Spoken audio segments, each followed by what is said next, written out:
ఏమండోయ్, ముందుగా ఈ మాటలు వినండి.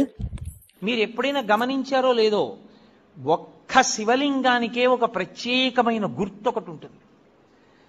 మీరు ఎప్పుడైనా చూడండి, అన్ని శివలింగాల మీద ఉండదు అలాగా. మీరు కొన్ని కొన్ని శివాలయాల్లోకి వెళ్ళినప్పుడు శివలింగం దగ్గరికి వెళితే దాని మీద కొన్ని గీతలు ఉంటాయి ఇలాగా.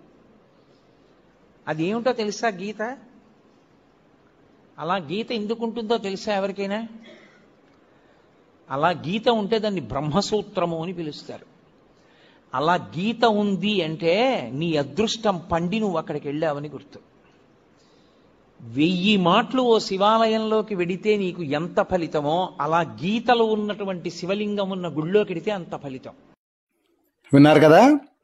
ఈ విషయం మాకు తెలిసిన వెంటనే అన్ని ఆలయాల గ్రూపుల్లో ఎంక్వైరీ చేసామండి. చేస్తే ఈ వి రామకృష్ణ శర్మ గారని ఈ నెంబర్ తెలిసిందండి. వెంటనే ఆయనకి ఫోన్ చేస్తే ఆయన చెప్పారు అడ్రస్. ఇంతకీ ఇది ఎక్కడుందనుకున్నారు? మనకు దగ్గరలోనే పశ్చిమ గోదావరి జిల్లా పట్టణం, భీమవరం పట్టణం బస్టాండ్ పక్కనే ఈ ఆలయం ఉందండి. ఈ ఆలయం దర్శించుకున్నప్పుడు ఖచ్చితంగా శ్రీ కాళహస్తీశ్వర శతకాన్ని మనం పఠించాలన్నమాట అండి.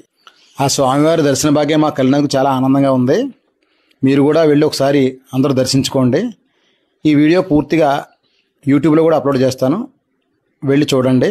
ఈ వీడియో నచ్చితే మాత్రం లైక్ చేయండి, షేర్ చేయండి, కామెంట్ కూడా చేయండి.